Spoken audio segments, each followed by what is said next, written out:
Isang gabi ng karangyaan. Pero para kay Alejandro Ruiz, ito ang gabi ng kanyang pagbitay.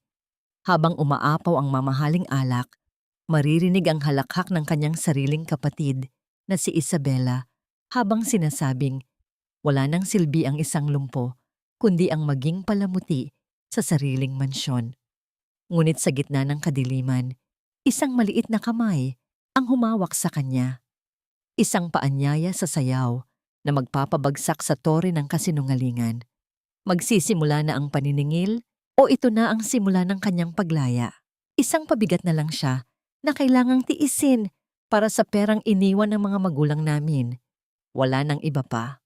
Ang boses na yon, ang malamig at matalas na boses ni Isabela, ay bumaon sa puso ni Alejandro Ruiz na parang isang kalawanging pako. Nakatigil ang kanyang wheelchair sa likod ng malalaking haliging marmol ng Grand Ballroom, kung saan ang anino ay sapat na para itago ang kanyang pagkatao, ngunit hindi sapat para protektahan siya mula sa katotohanan. Sa kabilang panig ng haligi, naririnig niya ang mahinang tawanan ng kanyang kapatid at ng ilang mga investor na dapat ay kaibigan ng pamilya. Habang naririnig ang mga salitang iyon, mahigpit na hawak ni Alejandro sa kanyang kandungan ang isang maliit na pelus na kahon. Naglalaman niyon ng isang antigo at napakagandang brooch na pinaghirapan niyang hanapin sa isang auction sa Europa para sana ibigay kay Isabela ngayong gabi bilang pasasalamat sa pag-aalaga nito sa kanya sa loob ng 3 taon mula nang mangyari ang aksidente. Akala niya, sa gitna ng kanyang pagkakalumpo, ang kanyang kapatid ang nagsisilbing kanyang mga paa at lakas. Ngunit sa isang iglap, ang regalong yon ay naging simbolo ng kanyang kamangmangan. Ramdam ni Alejandro ang unti-unting panlalamig ng kanyang mga daliri.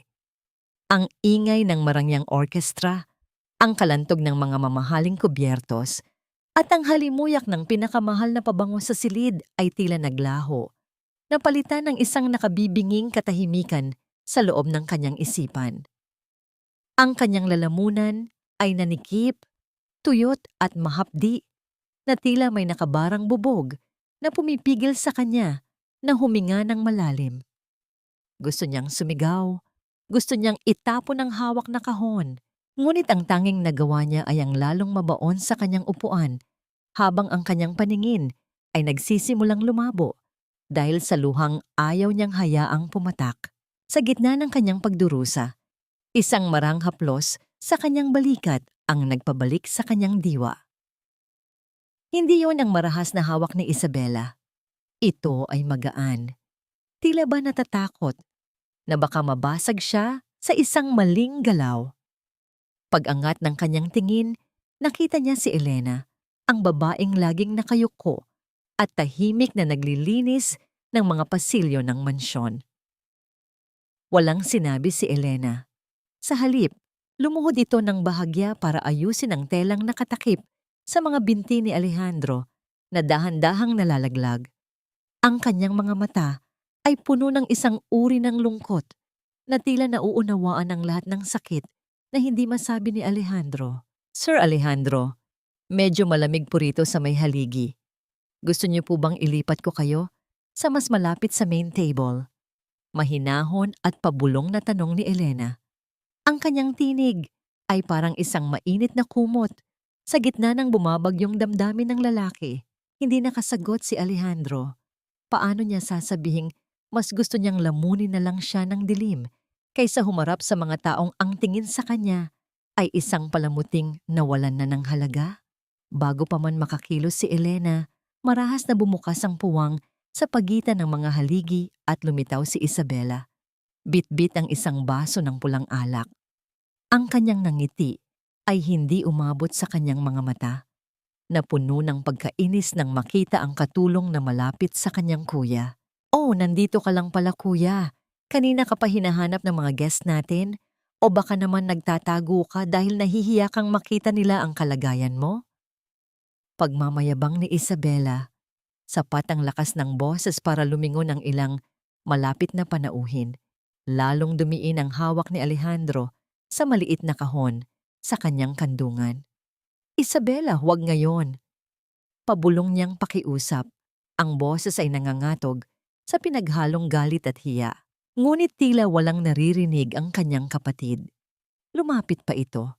At sa isang tila aksidenteng pagkakataon, pero may halong pananadya, tumagilid ang baso ng alak sa kamay ni Isabela. Ang mapulang likido ay bumuhos, hindi sa sahig, kundi sa mismong puting polo ni Alejandro at sa telang nakatakip sa kanyang mga binti.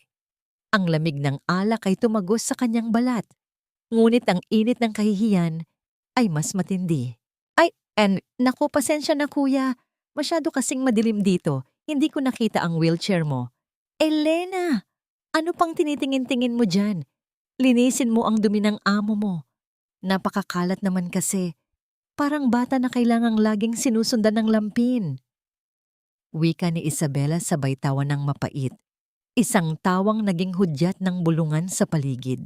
Tumulo ang isang butil ng luha sa pisngi ni Alejandro. Hindi dahil sa nabasang damit, kundi dahil sa pagkawasak ng huling hibla ng pag-asang may nagmamahal pa sa kanya sa ilalim ng bubong na siya naman ang nagpundar. Habang nakaluhod si Elena at pilit na pinupunasan ang mantsa sa kanyang kandungan gamit ang sariling panyo, naramdaman ni Alejandro ang isang matinding pagnanais na maglaho na lang. Hanggang kailan ko kailangang maging bilanggo sa sarili kong tahanan? Hanggang kailan ko hahayaang tapakan ng sarili kong dugo ang natitira kong dignidad? Sa gitna ng kanyang pagkakalugami, hindi niya napansin na may isang maliit na pares ng mga mata ang nakamasid mula sa malayo. Isang batang may hawak na piraso ng tinapay na tila nagtataka kung bakit ang isang hari sa gitna ng palasyo ay mukhang pinakaulilang tao sa mundo. Hindi pa sapat ang mantsa sa kanyang damit. Kailangan pang pati ang kanyang kaluluwa ay madungisan ng kanilang pangungutya.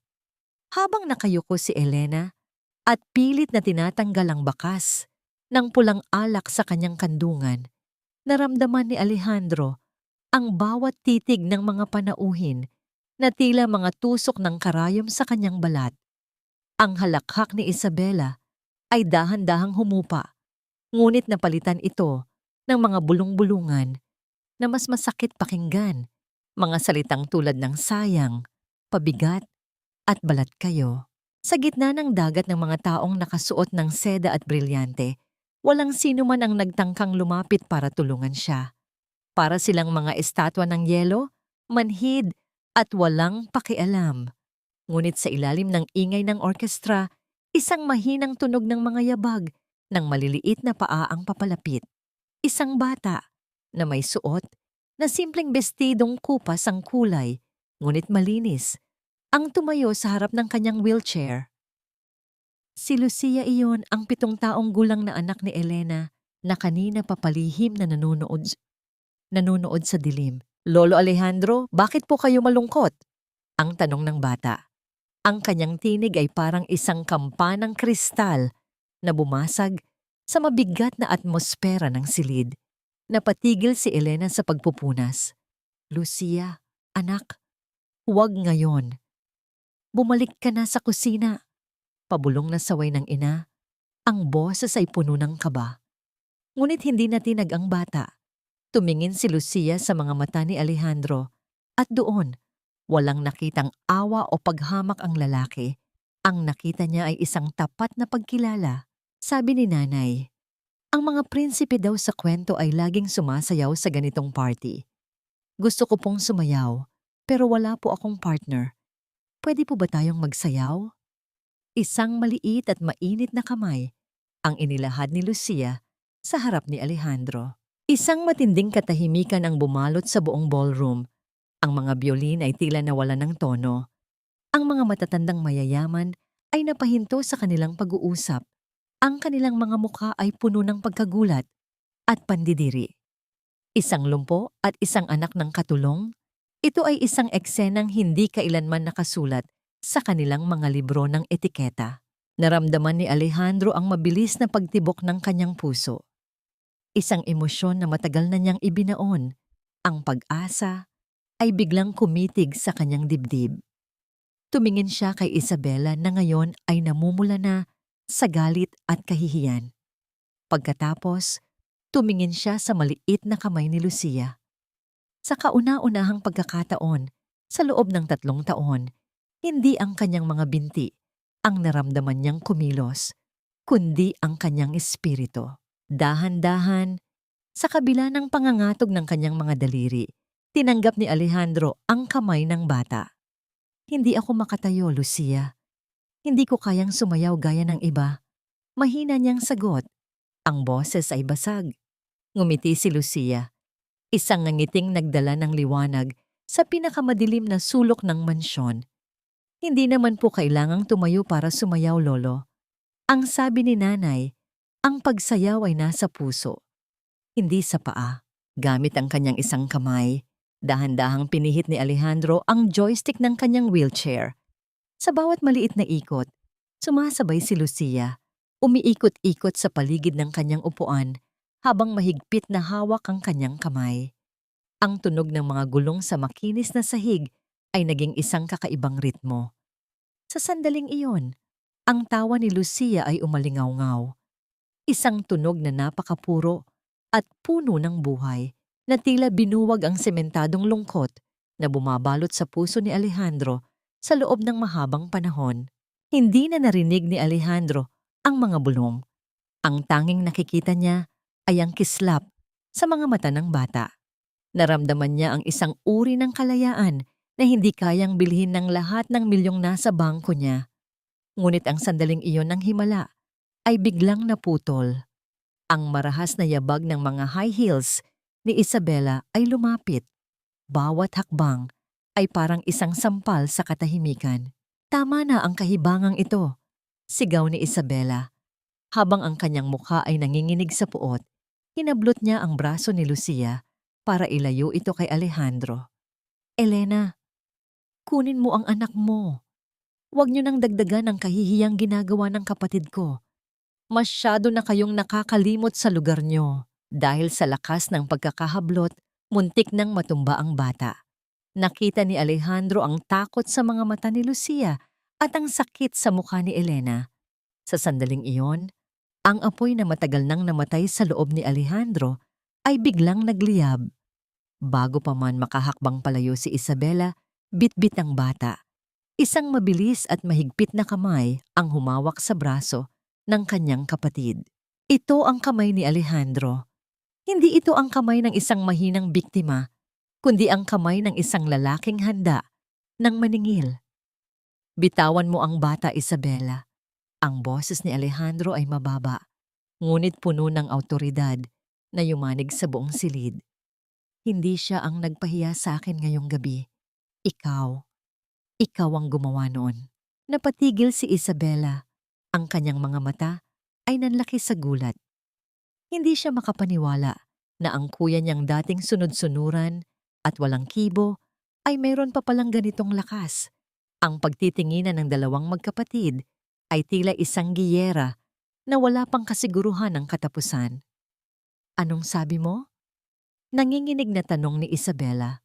Tumingin si Alejandro sa paligid, sa mga taong akala niya ay mahalaga sa kanyang buhay, at pagkatapos ay muling bumalik ang tingin sa kanyang kapatid. Sabi ko, bitawan mo siya, dahil simula sa oras na ito, hindi na ako ang bulag na among kinukutya mo sa sarili niyang bahay. Isang kahihiyan ka sa apelyidong Ruiz, Alejandro.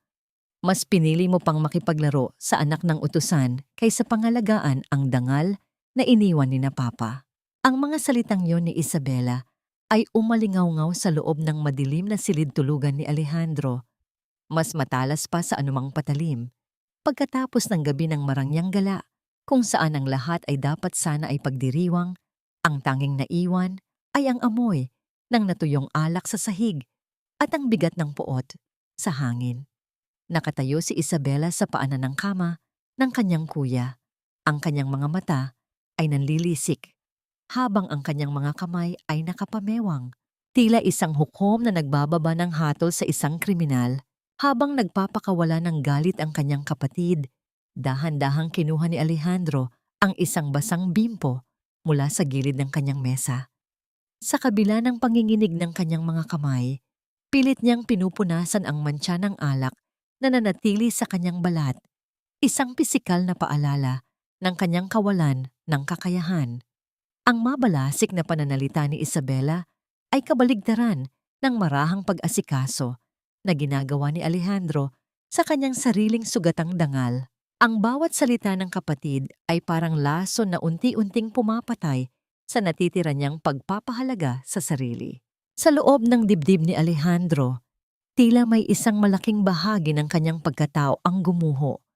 Ang bawat pintig ng kanyang puso ay may kasamang kirot na hindi kayang pawiin ng anumang gamot.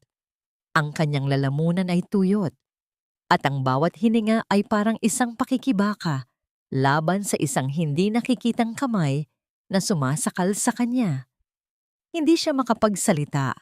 Ang kanyang dila ay tila naging bato sa tindi ng sakit. Tinitigan niya ang kanyang mga binti na walang buhay. Ang mga binting dati ay nagdala sa kanya sa rurok ng tagumpay. Ngunit ngayon ay naging simbolo na lamang ng kanyang pagkakabilanggo. Huwag mong isipin na porket nakahawak ka sa braso ko kanina ay may kapangyarihan ka na. Patuloy ni Isabela. Ang boses ay naging malambing, ngunit puno ng panlilinlang. Isang klasikong paraan niya ng pagmamanipula. Ginagawa ko lang ito para sa'yo, kuya. Para hindi ka na lalong magmukhang kawawa sa mata ng ibang tao. Sino ba ang mag-aalaga sa'yo kung wala ako? Iyong katulong na yon. Iyong batang walang muwang. Gising, Alejandro. Wala kang sino man kung wala ang pangalan ko na nagpoprotekta sa iyo. Nang umalis si Isabela at padabog na isinara ang pinto, ang katahimikan ay naging mas lalong nakabibingi. Ngunit hindi nagtagal, isang mahinang katok ang narinig. Bumukas ang pinto at pumasok si Elena. Bitbit ang isang tray na may mainit na lugaw. Ang usok mula sa pagkain ay nagdadala ng amoy ng luya at pagmamahal. Isang maliit na liwanag sa gitna ng kadiliman. Lumapit si Elena at maingat na inilapag ang tray sa bedside table. Nakita niya ang basa pang bimpo sa kamay ni Alejandro at ang bakas ng luha sa mga mata nito. Hindi siya nagtanong. Sa halip, kumuha siya ng bagong tuyong tuwalya at dahan-dahang ipinagpatuloy ang paglilinis sa binti ng kanyang amo. Sir, kumain muna kayo. Alam ko pong pagod ang puso ninyo ngayong gabi. Mahinahong sabi ni Elena. Tumingin si Alejandro sa kanya. Ang kanyang paningin ay puno ng pagtataka. Bakit, Elena? Bakit mo pa ako tinitiis? Kahit ang sarili kong kapatid, itinuturing na akong basura. Bakit nananatili ka pa rin? Ngumiti ng mapait si Elena. Ngunit ang kanyang mga mata ay nagniningning sa katapatan. Dahil bago pa man kayo naging ganito? Sir, kayo lang ang tanging taong tumingin sa akin, hindi bilang isang utusan, kundi bilang isang tao.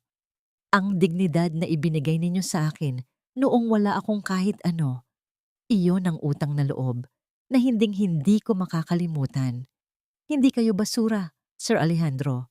Kayo ang haligi ng mansyong ito. Kahit papilitin nilang gibain ang inyong pundasyon, ang mga salitang iyon ay nagsilbing gamot sa nagdurugong puso ni Alejandro. Sa sandaling iyon, ang ugnayan sa pagitan ng isang milyonaryong lumpo at isang mahirap na katulong ay lumampas sa antas ng pera at katayuan. Ito ay isang ugnayan ng dalawang kaluluwang kapwa, sugatan, ngunit naghahanap ng lakas sa isa't isa. Nang makatulog na si Alejandro, dahan-dahang lumabas si Elena para ibalik ang tray sa kusina. Naiwang mag-isa ang lalaki, ngunit hindi siya dinalaw ng antok. May isang bagay na tila bumabagabag sa kanyang isipan. Isang bagay na nakita niyang inilagay ni Isabela sa ilalim ng isang tumpok ng mga papeles sa kanyang sariling study table bago ito lumabas kanina. Gamit ang kanyang buong lakas, dahan-dahang inikot ni Alejandro ang kanyang wheelchair patungo sa mesa. Sa ilalim ng malamlam na liwanag ng lampshade, hinalughog niya ang mga dokumento hanggang sa mahanap niya ang isang makapal na folder na may tatak ng isang kilalang law firm. Ang kanyang puso ay tila tumigil sa pagtibok nang mabasa niya ang pamagat ng dokumento. Petition for judicial declaration of mental incapacity and appointment of guardian. Sa ilalim nito, nakasulat ang pangalan niya at sa tabi ng salitang guardian ay ang pirma ni Isabela. Hindi lamang pala siya gustong hiyain ng kanyang kapatid. Gusto siyang burahin ni Isabela sa mundong ito. Kunin ang lahat ng kanyang pinaghirapan at itapon siya sa isang lugar kung saan wala na siyang boses. Hanggang saan nga ba kayang umabot ang sarili kong dugo, alang-alang sa kayamanan? At may natitira pa kaya akong oras upang mailigtas ang aking sarili bago tuluyang magsara ang mga rehas na ito? Magnanakaw. Akala mo ba ay hindi ko mapapansin ang pagkawala ng mamahaling kwintas na iniwan ni Mama? Isang ahas ka, Elena. Isang ahas na pinatira namin sa ilalim ng aming bubong. Ang matinis na sigaw ni Isabela ay bumasag sa katahimikan ng madaling araw. Tila isang matalim na kidlat na gumuhit sa madilim at malamig na pasilyo ng mansyon. Ang boses na yon, na puno ng pekeng puot at mapang-aping awtoridad, ay naging hudyat ng isang bagyong hindi inaasahan ni Alejandro. Sa loob ng kanyang silid, pilit na inabot ni Alejandro ang joystick ng kanyang wheelchair. Ang kanyang puso ay kumakaba nang mabilis na tila isang tambol. Ngunit sa kanyang pagtatangka na kumilos, isang malamig na katotohanan ang bumungad sa kanya. Ang wheelchair ay hindi gumagalaw. Sa ilalim ng malabong liwanag, nakikita niya ang maliit na controller na nakapatong sa dulo ng mesa, malayo sa kanyang abot. Isang matinding takot ang lumamon sa kanya nang mapagtanto niyang sadyang inilayo yon ni Isabela bago ito lumabas kanina. Siya ay nakabilanggo sa sarili niyang upuan, walang magawa kundi ang makinig sa kalupitang nangyayari sa labas ng kanyang pinto. Sa labas, nakaluhod si Elena sa malamig na sahig na marmol. Ang kanyang mga kamay ay nanginginig habang yakap-yakap niya ang umiiyak na si Lucia. Sa harap nila, nakatayo si Isabela na may hawak na isang gintong kwintas. Ang kwintas na alam ni Alejandro na matagal nang nakatago sa vault, na si Isabela lang ang may alam ng code. Ma'am, wala po akong kinuha. Parang awa niyo na po. Naglilinis lang po ako sa kwarto niyo gaya ng utos niyo. Ang nanginginig na tinig ni Elena ay parang isang sugatang ibon na humihingi ng habag. Ang kanyang boses ay puno ng pagtataka at sakit. Ang uri ng sakit na nararamdaman ng isang taong ang tanging kayamanan ay ang kanyang dangal. At ngayon ay pilit na dinudungisan. Huwag ka nang magsinungaling. Nakita ito sa loob ng lumang bag mo. Elena, hindi lang kita sisisantihin. Titiyakin ko ring walang tumanggap sa'yo kahit sa ang sulok ng bansang ito. Singhal ni Isabela, sabay hablot sa manipis na kumot na nakabalot kay Lucia. Umalis kayo. Ngayon din. Bago ko patawagin ang mga pulis at mabulok ka sa kulungan. Sa loob ng kanyang silid, ramdam ni Alejandro ang bawat salita ni Isabela na tila mga latay sa kanyang likuran. Ang kanyang lalamunan ay nanikip at ang bawat paglunok ay parang may dumi na bumabara. Ang kanyang mga mata ay naniningkit sa tindi ng galit na hindi niya maibuga. Ang bawat kalamnan sa kanyang katawan ay tila naging bato, naninigas sa gitna ng isang kawalan. Ang kawalan ng kakayahan na protektahan ang mga taong nagpakita sa kanya ng tunay na malasakit ay mas masakit pa kaysa sa aksidenteng ikinalumpo niya. Gusto niyang sumigaw, gusto niyang wasakin ang pinto. Ngunit ang tanging lumabas sa kanyang bibig ay isang mahinang ungol ng pighati. Ang kanyang mga daliri ay pilit na kumakapit sa armrest ng upuan hanggang sa mamuti ang kanyang mga kuko, ngunit wala siyang magawa. Siya ay isang hari na walang korona, isang pinuno na walang boses, isang palamuting nakatingin lamang sa unti-unting pagguho ng kanyang mundo. Kuya, huwag mo na silang hanapin. Sigaw ni Isabela nang dumaan ito sa harap ng pinto ni Alejandro.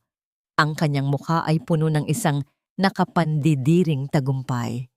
Pinatalsik ko na ang mga peste sa bahay na ito. Mas mabuting ganito para matahimik ang buhay nating dalawa. Sa labas ng mansyon, nagsimulang pumatak ang ulan. Ang langit ay tila nakikiramay sa biyayang nawala. Mula sa kanyang bintana, napilit niyang tiningnan sa pamamagitan ng pag-unat ng kanyang katawan. Nakita ni Alejandro ang dalawang anino sa ilalim ng malakas na buhos ng ulan. Si Elena, bitbit ang isang maliit na bag ng mga damit, at si Lucia, na sumisilong sa ilalim ng basang katawan ng kanyang ina. Bago sila tuluyang lumabas ng malaking gate, huminto ang bata. Lumingon si Lucia sa direksyon ng bintana ni Alejandro. Kahit sa gitna ng dilim at ulan, tila naramdaman ng bata ang titig ng lalaki. Itinaas ni Lucia ang kanyang maliit na kamay at kumaway ng marahan, isang huling pamamaalam na puno ng pangako. Lolo, babalik po kami. Huwag po kayong iiyak. Ang kanyang tinig, bagaman mahina, ay tila bumaon sa puso ni Alejandro na parang isang matalim na karayom. Ang tunog ng pagsasara ng mabigat na bakal na gate ay tila isang hatol ng kamatayan para kay Alejandro. Ang katahimikan sa loob ng mansyon ay naging mas lalong nakabibingi, mas lalong nakakasakal. Ang bawat patak ng ulan sa kanyang bintana ay parang mga luhang hindi niya mailabas. Naiwan si Alejandro sa gitna ng dilim. Ang kanyang wheelchair ay naging isang malamig na trono ng kalungkutan. Isang tanong ang paulit-ulit na bumubulong sa kanyang isipan. Isang tanong na nagbibigay ng matinding kirot sa bawat pintig ng kanyang puso. Paano ko ipagpapatuloy ang mabuhay sa loob ng malawak na libingang ito kung ang tanging mga taong nagbigay sa akin ng rason para huminga ay tuluyan ng itinapon sa labas ng aking mga pader? At kailan matatapos ang kapangyarihan ng kadilimang ito na unti-unti nang kumakain sa aking kaluluwa? Kuya, mas mabuti na ito. Ngayon, wala na ang mga anay na sumisira sa katahimikan ng ating pamilya. Ang boses ni Isabela sa umagang yon ay tila isang malambot na seda. Ngunit para kay Alejandro, bawat salita ay parang haplos ng isang madulas na ahas sa kanyang leeg. Pumasok ang kanyang kapatid sa silid, bitbit ang isang tray ng almusal. Ang kanyang mukha ay maliwanag at tila walang bakas ng kalupitang ginawa nito kagabi. Inilapag ni Isabela ang tray sa harap ni Alejandro. Ang amoy ng bagong luto na bacon ay pumuno sa silid, ngunit para sa lalaki, ang bawat amoy ay nakakasuka. Ibinalik ni Isabela ang controller ng wheelchair sa tabi ng kamay ni Alejandro. Isang kilos na tila nagsasabing, ibinabalik ko na ang kalayaan mo dahil wala ka na namang magagawa. Habang pinapanood niya ang kanyang kapatid na masayang nag-aayos ng mga kurtina, isang madilim na alaala ang biglang bumalik sa isip ni Alejandro. Ang gabi ng kanyang aksidente, 3 taon na ang nakalilipas. Ang tunog ng mga preno na biglang nawalan ng puwersa, ang mabilis na pag-ikot ng mundo, at ang huling mukha na nakita niya bago siya mawalan ng malay. Ang asawa ni Isabela na si Ricardo, na may hawak na wrench sa garahe ilang oras bago ang biyahe. Ang sakit na nararamdaman ni Alejandro sa kanyang mga binti ay wala kumpara sa bigat na nararamdaman niya sa kanyang dibdib. Ang kanyang lalamunan ay tila punong-puno ng tuyong buhangin na kahit ang pinakamahal na tubig ay hindi kayang pawiin. Ang kanyang mga mata na nakatitig sa kawalan ay nagsisimulang uminit sa tindi ng pait. Hindi lang ang kanyang mga binti ang kinuha ng pamilyang ito. Kinuha nila ang kanyang buhay, ang kanyang tiwala. At ngayon, ang tanging mga tao na itinuturing niyang pamilya, isang matinding panginginig ang dumaan sa kanyang mga balikat. Ang bawat pagtibok ng kanyang puso ay parang isang mabigat na martilyo na tumatama sa kanyang tadyang. Siya ay nakaupo sa gitna ng karangyaan, ngunit ang pakiramdam niya ay siya ang pinakamahirap na tao sa mundo. Mas mahirap pa kay Elena na walang matuluyan sa gitna ng ulan. Samantala, sa isang maliit at tumutulong dampa sa gilid ng lungsod, nakaupo si Elena sa isang lumang silya, yakap-yakap ang natutulog na si Lucia. Ang bawat patak ng ulan sa bubong na yari sa pinagsama-samang yero ay lumilikha ng isang malungkot na himig. Basang-basa pa rin ang kanyang mga damit at ang kanyang mga daliri ay nanginginig, hindi dahil sa lamig, kundi sa kawalan ng katiyakan. Isang malakas na katok sa pinto ang nagpagising sa kanyang diwa. Sa pagbukas niya, isang lalaking may katandaan na, ngunit may matikas na tindig, ang nakatayo sa labas. Siya si Mang Ruben, ang dating head of security ng mansyon na biglaang tinanggal ni Isabela 1 taon na ang nakalilipas dahil sa pagbabawas ng tauhan. Elena, narinig ko ang nangyari, sabi ni Mang Ruben. Ang kanyang tinig ay malalim at puno ng simpatya. Hindi ka dapat naririto. Alam nating dalawa na hindi ikaw ang nagnakaw ng kwintas na yon. Alam nating dalawa kung anong klaseng demonyo ang nakatira sa loob ng mansyong yon. Tumingin si Elena kay Mang Ruben. Ang kanyang mga mata ay puno ng luha. Mang Ruben, wala po akong pakialam sa sarili ko. Pero si Sir Alejandro, iniwan ko siyang mag-isa sa kamay ng mga taong yon. Paano na po siya? Bumalik ang eksena sa mansyon kung saan mag-isa na muli si Alejandro sa kanyang silid. Sa gitna ng kanyang pagluluksa, may isang bagay siyang naalala. Isang lumang analog radio device na ginagamit nila ni Mang Ruben noong bata pa sila para mag-usap mula sa magkabilang dulo ng mansyon. Itinago niya yon sa isang lihim na compartment sa ilalim ng kanyang kama, isang bagay na nakalimutan na ni Isabela sa tindi ng kanyang kasakiman.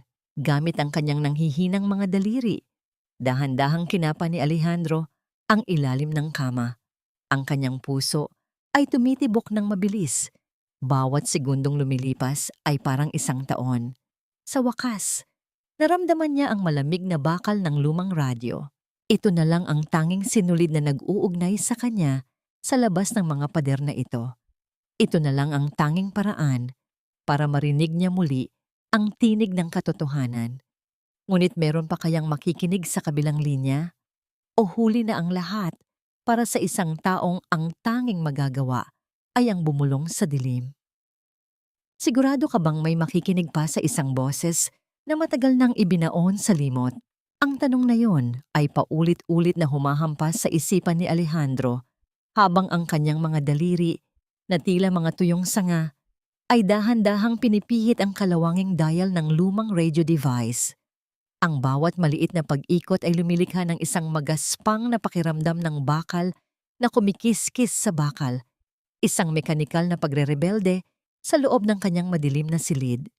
Sa labas, ang langit ay wala pa ring tigil sa pagluha at ang bawat patak ng ulan sa bubong ay tila isang mabigat na hakbang ng oras na unti-unting umuubos sa kanyang pag-asa. Sa kabila ng karangyaan ng kanyang kama at ang malambot na seda ng kanyang unan, pakiramdam ni Alejandro ay nakalubog siya sa isang malalim at malamig na putikan. Ang kanyang dibdib ay naninikip. Bawat hininga ay parang isang matalim na kutsilyo na humihiwa sa kanyang baga.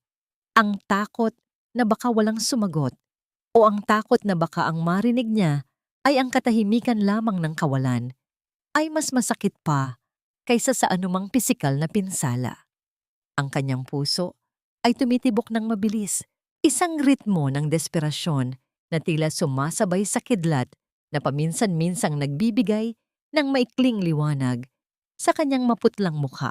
Sa isang maliit na dampa sa kabilang dulo ng bayan, nakatitig si Mang Ruben sa isang lumang receiver na nakapatong sa ibabaw ng kanilang silya. Biglang nagkaroon ng buhay ang maliit na ilaw nito. Kulay pula na tila isang naghihingalong hininga sa gitna ng dilim. Nagkatinginan sila ni Elena. Ang hangin sa loob ng maliit na speaker ay nagsimulang maglabas ng isang magaspang na tunog ng frequency. Tila isang mahinang ihip ng hangin sa gitna ng isang masukal na kagubatan. Elena, naririnig mo ba ako?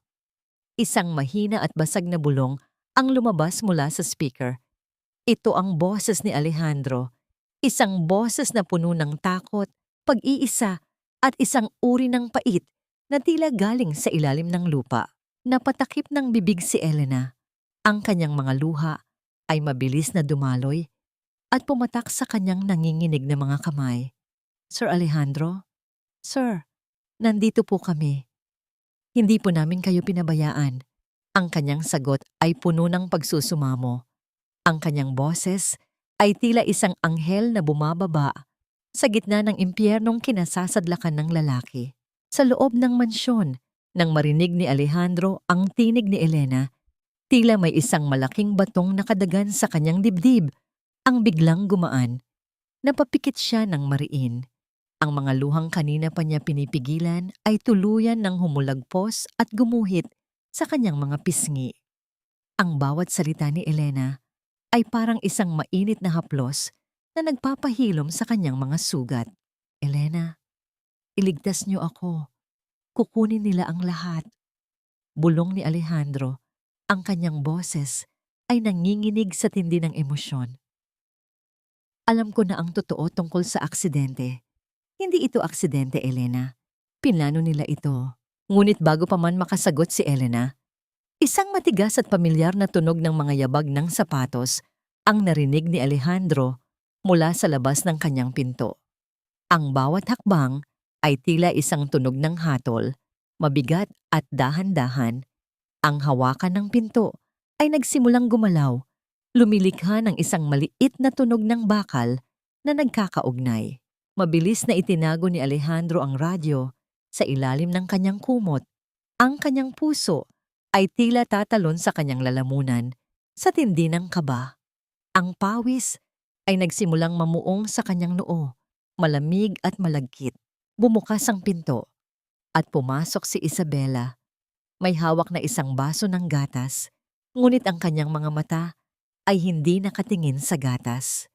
Nakatingin siya sa mga kamay ni Alejandro na pilit itinatago ang isang bagay sa ilalim ng makapal na tela. Ang kanyang ngiti ay tila isang lason na dahan-dahang kumakalat. Kuya, bakit tila gising na gising ka pa sa oras na ito?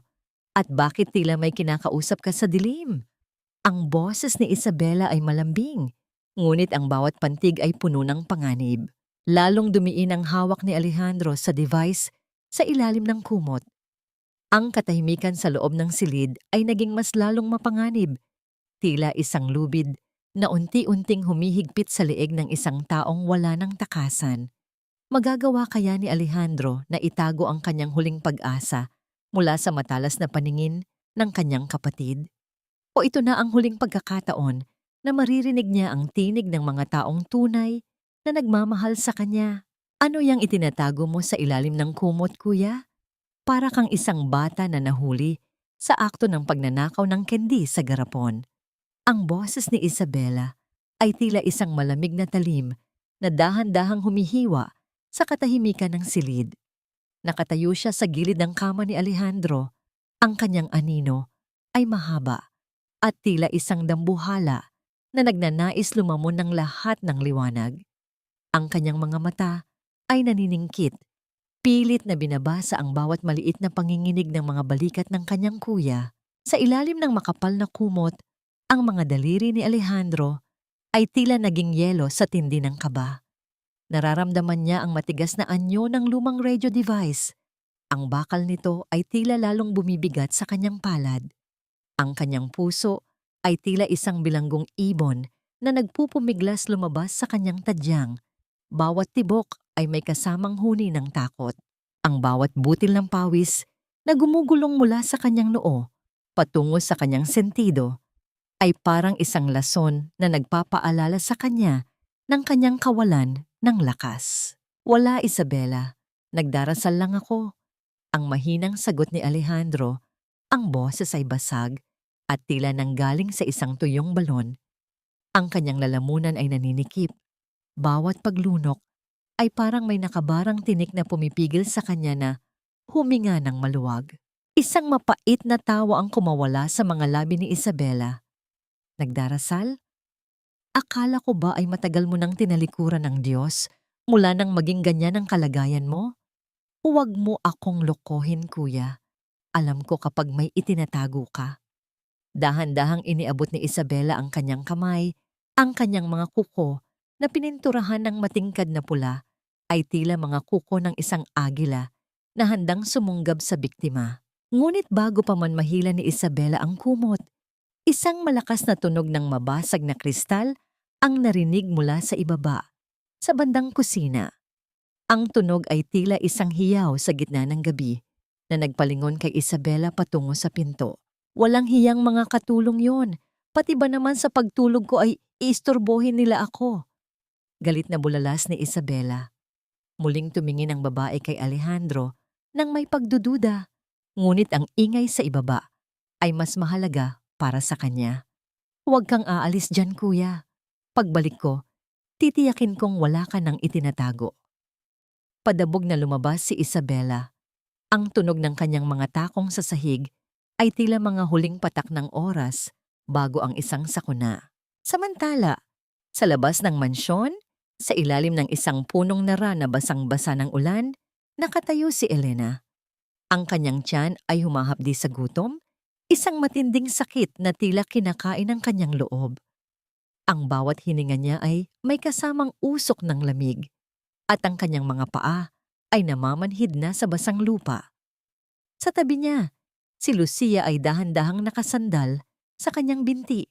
Ang mga mata ng bata ay tila nawawalan na ng kislap dahil sa puyat at gutom. Kinuha ni Elena ang isang maliit na bote ng tubig mula sa kanyang bag at iniabot ito kay Lucia. Uminom ka muna, anak. Isipin mo na lang na ito ay isang espesyal na juice mula sa palasyo. Pabulong na sabi ni Elena. Ang kanyang boses ay puno ng pagmamahal na pilit nilulunod ang sariling pagdurusa. Pilit siyang ngumingiti kahit na ang kanyang puso ay dinudurog ng awa sa sariling anak. Tumingin si Elena sa malaking gate ng mansyon. Ang mga bakal na rehas nito ay tila mga pangil ng isang halimaw. Alam niya ang panganib. Alam niya ang kahihiyang haharapin niya. Ngunit naalala niya ang tinig ni Alejandro sa radyo. Ang tinig ng isang taong nalulunod at humihingi ng saklolo. Mang Ruben, kailangan kong bumalik. Determinadong sabi ni Elena sa lalaking nasa tabi niya. Luluhod ako sa harap ni Isabela kung kailangan. Hihingi ako ng tawad sa kasalanang hindi ko ginawa. Gagawin ko ang lahat basta't makapasok lang muli ako sa loob. Elena, papatayin ka ng babaeng iyon sa hirap. Gagawin kanyang busabos. Babala ni Mang Ruben. Hayaan mo siyang gawin ang gusto niya sa akin. Sagot ni Elena, habang ang mga luha ay muling nagsisimulang pumatak. Basta't may pagkakataon akong mabigyan ng gamot ang puso ni Sir Alejandro, hindi ko siya hahayaang mamatay na mag-isa sa dilim. Bit-bit ang natitirang lakas. Dahan-dahang naglakad si Elena patungo sa intercom ng malaking gate. Ang kanyang mga kamay ay nanginginig nang idiniin niya ang pindutan. Ang bawat segundong paghihintay ay parang isang taon ng paghihirap. Nang bumukas ang speaker, ang mataray na boses ng gwardya ang narinig. Sino ito? Gabi na. Umalis ka na kung ayaw mong ipahuli kita sa pulis. Huminga ng malalim si Elena. Ang kanyang boses ay naging isang pagsusumamo na kayang magpalambot kahit ng bato. Sabihin niyo po kay Ma'am Isabela, nandito si Elena. Bumalik po ako para ibalik ang dangal na kinuha ko. Parang awa niyo na po, hayaan niyo akong magpaliwanag. Sa loob ng kanyang silid, narinig ni Alejandro ang boses mula sa labas sa pamamagitan ng kanyang bukas na bintana. Ang kanyang puso ay tila tumalon sa tuwa at takot. Ang sakripisyo ni Elena ay isang apoy na nagbibigay liwanag, ngunit alam niyang papasok ang babae sa isang kuwebang puno ng lason. Magagawa kaya ni Elena na tiisin ang lahat ng pang-aalipusta ni Isabela para lamang sa kanyang pagmamahal at malasakit kay Alejandro? O ito na ang simula ng isang mas matinding trahedya sa loob ng mansyon ng mga Ruiz? Gusto mong bumalik pagkatapos mong nakawin ang huling alaalang iniwan sa akin ng ating ina? Ang nakakapasong tanong ni Isabela ay sumalubong kay Elena sa mismong pinto ng engrandeng mansyon. Ang liwanag mula sa malaking chandelier sa pasilyo ay tila mas lalong nagpapatingkad sa kapangyarihan ng babaeng nakatayo sa itaas ng malawak na hagdanan. Si Isabela na nakasuot ng manipis ngunit eleganteng silk robe ay nakatingin pababa na tila isang reyna na humahatol sa isang alipin. Nasa ibaba si Elena. Basang-basa pa rin ang mga damit. Ang buhok ay nakadikit sa kanyang pisngi at nanginginig sa lamig. Ang bawat hibla ng kanyang dignidad ay tila unti-unting nalulusaw sa ilalim ng mapanghamak na tingin ng mga matang nasa itaas. Dahan-dahan, sa harap ng lahat ng natitirang katulong na palihim na nanonood mula sa mga sulok, lumuhod si Elena sa malamig na marmol. Ma'am Isabela, narito po ako para humingi ng tawad. Ang boses ni Elena ay basag at nanginginig. Ang bawat salita ay parang bubog na pilit niyang nilulunok. Ang sakit sa kanyang lalamunan ay walang kapantay, ngunit mas nananaig ang larawan ni Alejandro na nag-iisa at nanghihina sa madilim na silid sa itaas. Gagawin ko po ang lahat ng iutos ninyo. Wala na po akong sweldo. Magtatrabaho po ako ng libre. Hayaan niyo lang po akong makapaglinis dito. Isang halakhak na puno ng pang-uuyam ang lumabas sa mga labi ni Isabela. Ang tunog na yon ay tila isang lason na dahan-dahang kumalat sa himpapawid. Dahan-dahan itong bumaba sa hagdanan. Ang bawat hakbang ng kanyang tsinelas ay tila isang mariing padyak sa dignidad ng nakaluhod na babae. Libre? Akala mo ba ay madadaan mo ako sa awa mo? Isa kang magnanakaw. Sigaw ni Isabela. Lumapit ito kay Elena at walang babalang itinaas ang kamay nito. Handang magpabagsak ng isang matinding sampal. Ngunit bago pa man dumapo ang palad sa mukha ni Elena, isang nakakabinging katahimikan ang pumigil sa lahat. Ang tunog ng mga gulong na dahan-dahang gumugulong sa makinis na sahig na kahoy mula sa ikalawang palapag ay nakatawag ng pansin. Lahat ay napatingin sa itaas, nakatayo, o mas tamang sabihing nakaupo. Sa tuktok ng hagdanan, si Alejandro.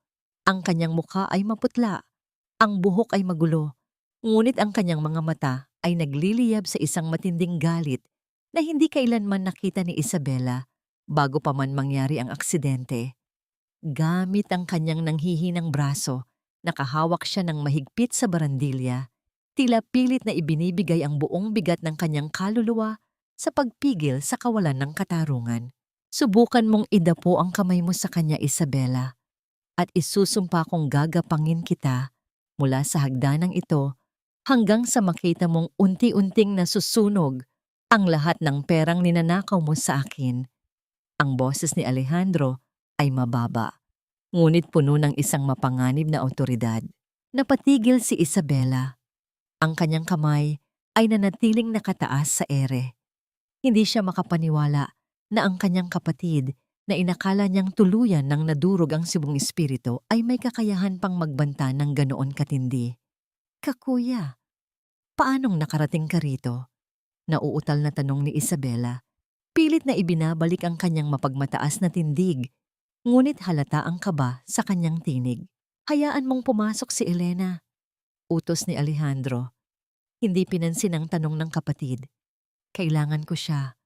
Kung hindi siya papasok, sa mismong gabi ring ito, tatawagan ko ang board of directors at sasabihin ko sa kanilang hindi mo na kayang patakbuhin ang kumpanya dahil nagiging bayolente ka sa mga empleyado. Ang mukha ni Isabela ay nag-iba ng kulay. Alam niyang sa batas, si Alejandro pa rin ang mayoryang may-ari ng kumpanya. Ang banta na yon ay isang bala na hindi niya inaasahan. Bumuntong hininga ng malalim si Isabela. Ang kanyang mga mata ay nanlilisik habang nakatingin kay Elena. Sige, mariing sagot ni Isabela. Manatili ka, Elena. Pero tandaan mo, simula ngayon, hindi ka na lang tagalinis. Ikaw na rin ang maglilinis sa lahat ng dumi niya. Maging aso kayo sa loob ng mansyong ito. Padabog itong tumalikod at mabilis na naglakad pabalik sa kanyang kwarto, iniwan ng isang hangin na puno ng tensyon. Dahan-dahang tumayo si Elena mula sa pagkakaluhod. Tumingin siya sa itaas, sa lalaking hindi man lang makatayo, ngunit nagawang ipagtanggol ang kanyang dangal. Ang mga mata ni Alejandro ay puno ng pagod, ngunit may kasamang kakaibang liwanag na matagal nang nawala. Sa ilalim ng malabong liwanag ng koridor, dahan-dahang inikot ni Alejandro ang kanyang wheelchair patungo sa elevator. Ang kanyang mga kamay ay nanginginig sa pagod at emosyon. Ang ginawa niya ay isang sugal, isang pagpapakita ng puwersa na alam niyang magpapabilis sa mga plano ni Isabela. Ngunit habang inaalala niya ang luha sa mga mata ni Elena, alam niyang tama ang kanyang ginawa. Nang bumukas ang pinto ng kanyang silid, laking gulat niya nang makitang may isang pamilyar na folder na nakapatong sa ibabaw ng kanyang unan. Ang folder na yon, ito ang dokumentong para sa deklarasyon ng mental incapacity. Ngunit ang mas nakakatakot ay hindi ang pagkakaroon nito sa kama niya, kundi ang isang maliit na mensahe na nakasulat gamit ang pulang tinta sa takip ng folder. Masyado kang nagmamarunong, kuya. Tingnan natin kung hanggang kailan mo kaya silang protektahan bukas. Ang hamon ay naibigay na. Ang labanan para sa kalayaan at buhay ay opisyal nang nagsimula. Ang maliit na silid ay puno ng amoy ng lavender at maligamgam na tubig. Isang kaibahan sa malamig at malupit na hangin sa labas ng mansyon. Nakaupo si Alejandro sa gilid ng kanyang kama. Ang kanyang mga mata ay nakapikit ng mariin habang iniinda ang sakit ng mga matagal nang natutulog na kalamnan sa kanyang mga binti. Pagkatapos ng nangyari kagabi sa hagdanan, ang bawat galaw niya ngayon ay parang may kasamang maliliit na karayom na tumutusok sa kanyang balat. Nakaluhod si Elena sa sahig, sa tabi ng isang maliit na palanggana ng maligamgam na tubig. Ang kanyang mga kamay, nagasgas at pagod ay banayad na pinipiga ang isang malambot na tuwalya. Habang dahan-dahan niyang inilalapat ang mainit na tela sa namamagang mga binti ni Alejandro, ang katahimikan sa pagitan nila ay tila isang sagradong wika na silang dalawa lamang ang nakakaunawa. "Masakit ba, sir?" Pabulong na tanong ni Elena. Ang kanyang tinig ay tila isang mahinang simoy ng hangin na natatakot na makabasag ng salamin. Ang kanyang paningin ay nananatiling nakatutok sa mga binti ng lalaki. Isang pagpapakita ng labis na paggalang. Dahan-dahang iminulat ni Alejandro ang kanyang mga mata at tumitig sa babaeng nasa kanyang harapan. Sa likod ng mga lumang damit at mukhang puyat nito, nakikita niya ang isang kaluluwang napakaganda at dalisay. "Hindi na ganun kasakit, Elena," sagot niya. Bagaman kabaligtaran iyon ng kanyang nararamdaman, ang mas masakit ay ang isiping kinailangan mong isantabi ang iyong dangal para lang matulungan ako. Natigilan si Elena sa pagpupunas. Tumingala siya at sa isang maikling sandali, nagtagpo ang kanilang mga mata. Ang distansya sa pagitan ng isang bilyonaryo at isang katulong ay tuluyan ng naglaho, napalitan ng dalawang pusong kapwa naghahanap ng kalinga. Ang dangal po, Sir Alejandro, ay hindi nawawala sa taong ginagawa ang tama. Mahinang paliwanag ni Elena habang maingat na ibinabalik ang tuwalya sa palanggana. "Nakikita ko po sa inyo, kahit hindi nyo kayang maglakad, ang puso nyo ay nakatayo at lumalaban para sa amin. Iyon po ang pinakamalaking dangal na nakita ko." Isang mainit na pakiramdam ang gumapang sa dibdib ni Alejandro. Bago pa man niya mapigilan ang sarili, dahan-dahang inabot ng kanyang nanginginig na kamay ang buhok ni Elena na tumabingi dahil sa paglilinis. Gamit ang dulo ng kanyang mga daliri, marahan niyang ibinalik ang hibla ng buhok sa likod ng tainga nito. Napigil ni Elena ang kanyang paghinga. Ang balat ni Alejandro ay malamig, ngunit ang haplos nito ay nagpadala ng init sa kanyang buong katawan. Isang init na hindi nagmumula sa pagnanasa, kundi sa isang matinding pakiramdam ng pagiging ligtas at pinapahalagahan. Wala sa kanila ang nagsalita.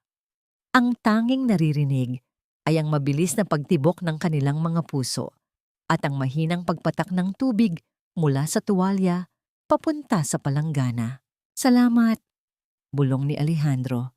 Ang kanyang boses ay puno ng emosyong hindi niya mailarawan. "Salamat at naniwala kang hindi ako ang inutil na sinasabi ng kapatid ko." Ngumiti si Elena, isang ngangiti na nagpahilom sa ilan sa mga sugat sa loob ng dibdib ni Alejandro. Laging naniniwala si Lucia na isa kayong prinsipe sa palasyong ito, sir. At alam ko pong hindi nagsisinungaling ang mga bata. Ngunit ang maikling sandaling iyon ng kapayapaan ay biglang nawasak ng bumukas ng malakas ang pinto nang walang anumang babala. Sabay silang napatingin sa direksyon ng pinto. Nakatayo doon si Isabela, ang kanyang mukha ay puno ng matinding pagkaini. May kasama siyang dalawang lalaking nakasuit na may dalang mga briefcase. Ang kanilang tindig ay formal, malamig, at tila walang pakialam sa buhay sa loob ng silid na yon. Ang sweet naman ng eksenang ito, parang teleserye ng mga mangmang. Mapang-uyam na sabi ni Isabela habang naglalakad palapit. Ang bawat hakbang ng kanyang takong ay tila isang martilyong dumudurog sa katahimikan. Pero tapos na ang oras ng paglalaro, kuya. Panahon na para harapin mo ang realidad. Hinarangan ni Elena ang daan. Pilit na pinoprotektahan si Alejandro. Ma'am, kailangan po niya ng pahinga. Ngunit isang malakas na tulak mula kay Isabela ang nagpatumba kay Elena sa sahig. Tumabi ka, hampas lupa. Wala kang lugar sa usapang ito. Isabela, sigaw ni Alejandro. Pilit na umaabante ang kanyang katawan mula sa kama. Ngunit ang kawalan ng lakas sa kanyang mga binti ay pumigil sa kanya. Ang kanyang mga kamay ay naikuyom sa galit. Huwag mong saktan si Elena. Bakit, kuya? Dahil mahalaga siya sa'yo? Nakangising tanong ni Isabela. Lumingon siya sa dalawang lalaki at sinenyasan ng mga ito. Isa sa kanila ang nagbukas ng briefcase at naglabas ng isang makapal na dokumento. Inilapag ni Isabela ang dokumento sa harap ni Alejandro, kasama ang isang mamahaling itim na bolpen. Ang titulo ng papeles ay malinaw na nakasulat, Voluntary Transfer of all assets and power of attorney. Ito ang huling pagkakataon mo, kuya. Banta ni Isabela. Ang kanyang boses ay tila isang laso na bumubulong sa isipan ni Alejandro.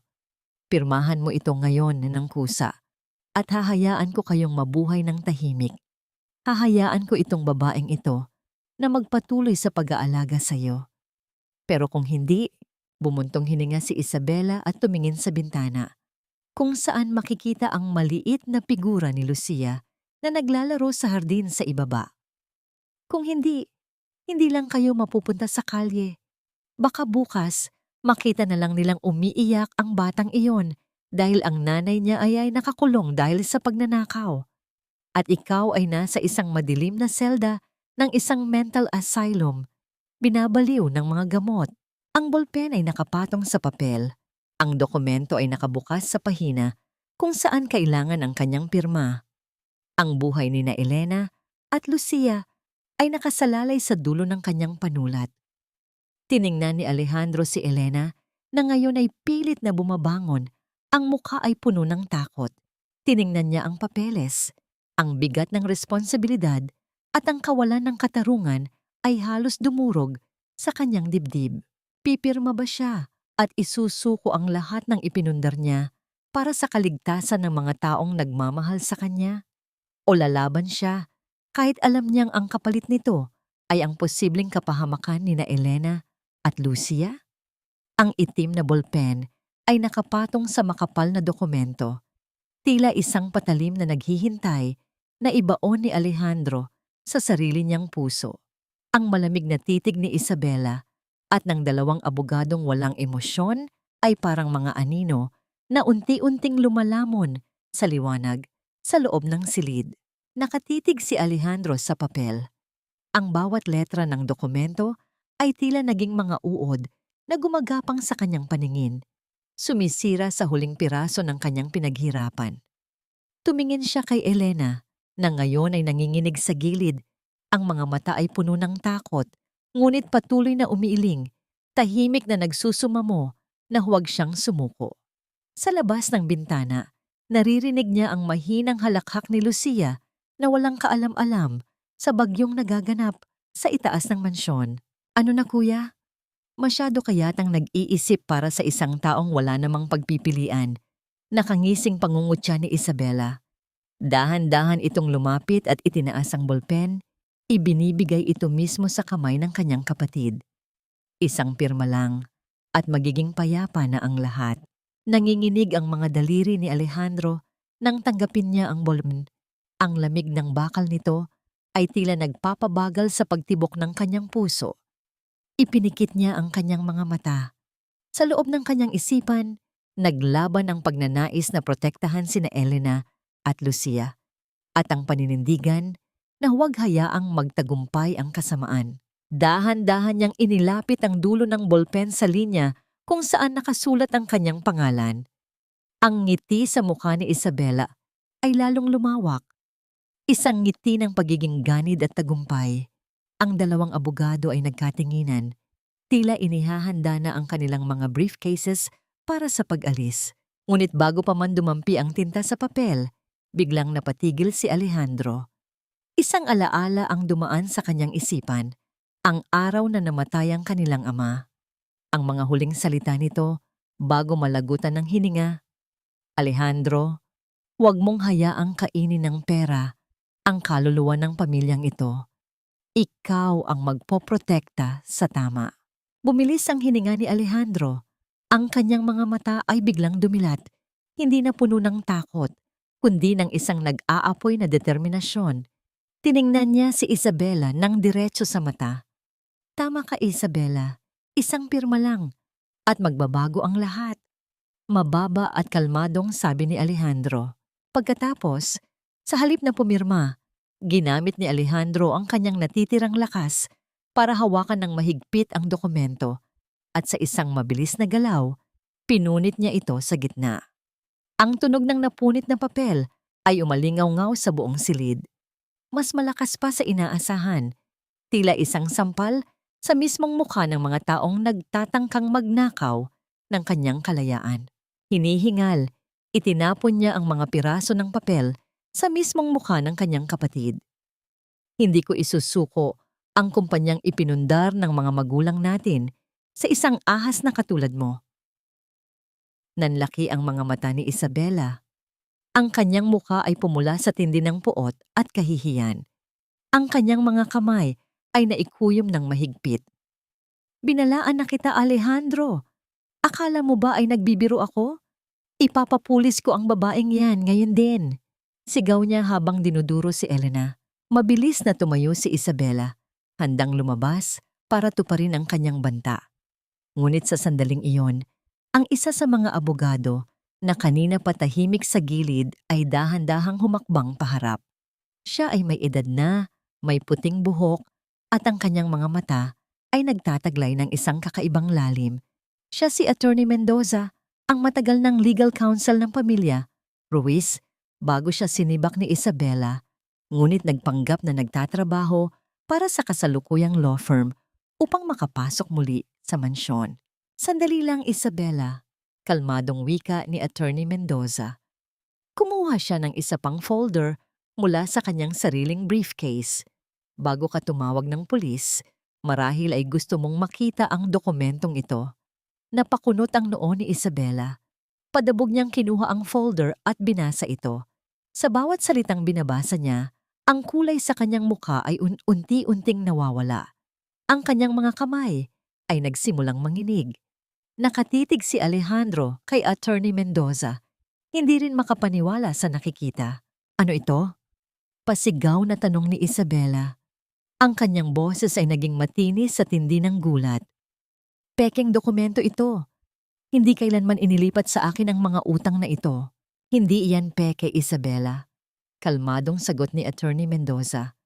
"Sa ilalim ng batas, noong sa pilitan mong ipinag-assign sa pangalan mo ang mga assets ng kumpanya nang walang pahintulot ng board, kasama nitong nailipat sa iyo ang lahat ng malalaking utang na nakatago sa ilalim ng mga subsidiary companies na sarili mong asawa ang nagtayo. At ayon sa audit report na nakuha namin kagabi, ang mga utang na yon ay lagpas sa halaga ng buong mansyong ito." Nanlumo si Isabela. Tumingin siya sa paligid, tila naghahanap ng kakampi, ngunit maging ang isa pang abogadong kasama niya ay dahan-dahang umatras. "Kung ipapasok mo sa kulungan si Elena," patuloy ni Attorney Mendoza, Ilalabas ko ang buong audit report sa media at sa lahat ng creditors mo. Bukas na bukas, hindi lang ang mansyong ito ang mawawala sa'yo, kundi pati ang sarili mong kalayaan dahil sa estafa at corporate fraud. Naiwan si Isabela na walang masabi. Ang kanyang kapangyarihan ay biglang gumuho sa isang iglap. Tumingin siya kay Alejandro. Ang kanyang mga mata ay puno ng isang mapait na pagkatalo, ngunit may kasama pa ring nanlilisik na puot. Hindi ito ang katapusan. Iyon ang sigaw ng kanyang nanliliit na kaluluwa. Sa gitna ng tensyon, napansin ni Alejandro ang paggalaw sa labas ng bintana. Ang nangiti sa kanyang mukha dahil sa tagumpay ay biglang napawi nang makita niyang wala na si Lucia sa hardin kung saan ito naglalaro kanina.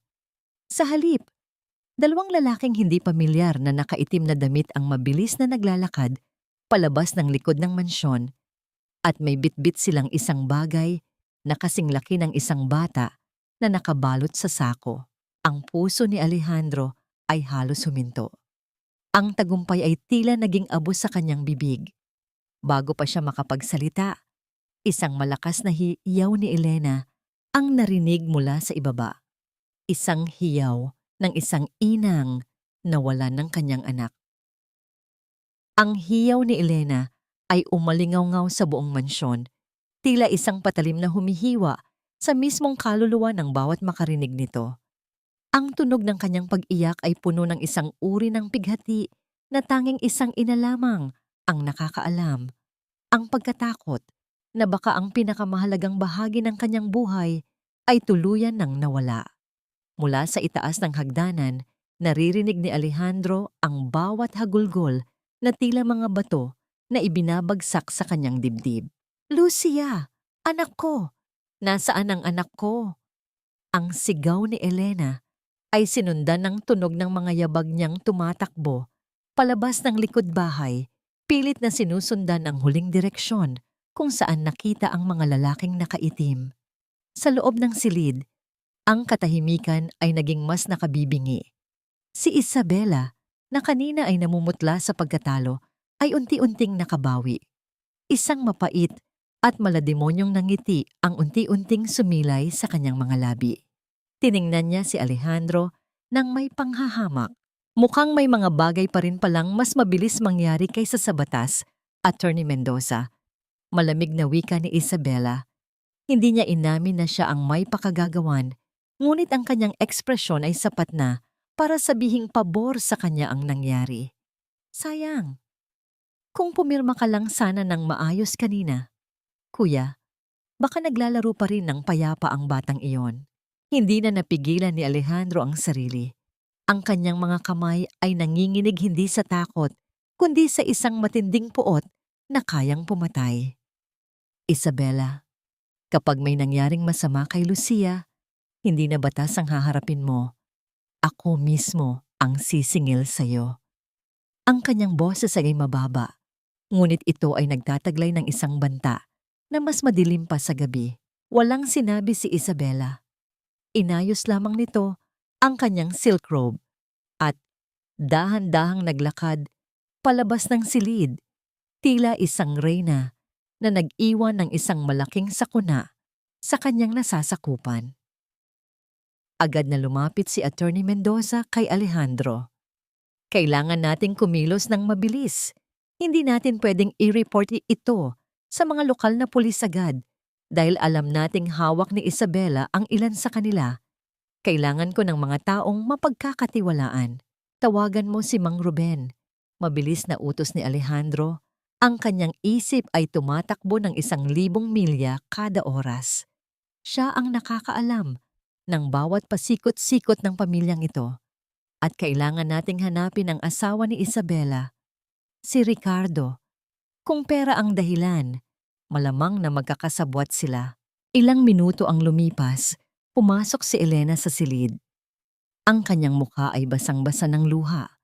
Ang kanyang mga mata ay nanlalaki at puno ng desperasyon.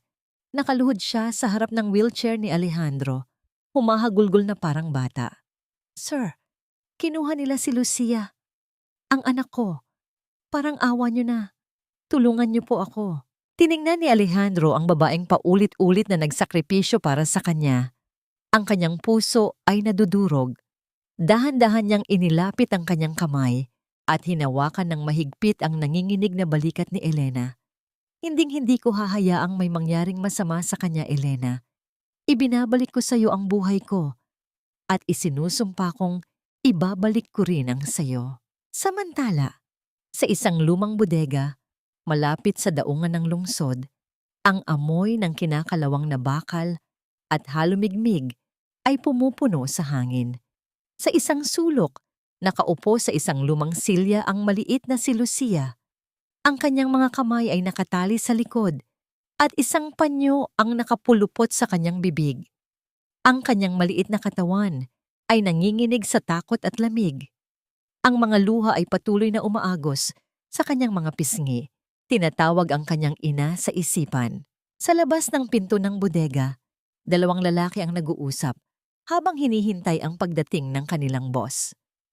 Ang isa ay naninigarilyo, pilit na itinatago ang kaba sa pamamagitan ng malalim na paghithit. Sigurado ba tayong kaya magbayad ng babaeng nag-utos nito? Tanong ng isa. May utang pa nga daw yan sa mga kasino eh. Bago pa man makasagot ang kanyang kasama, isang itim na kotse ang huminto sa harap nila. Bumaba mula rito ang isang lalaking may matikas na tindig, ngunit may maitim na aura. Si Ricardo ang asawa ni Isabela. Ang kanyang nangiti ay kasing lamig ng yelo. Huwag kayong mag-alala sa bayad, sabi ni Ricardo habang inihahagis ang isang manipis na envelope na puno ng pera. Basta't siguraduhin niyo lang na hindi makikita ang batang yan hanggang hindi napipirmahan ni Alejandro ang papeles. At kung magmamatigas pa rin siya, alam niyo na ang gagawin.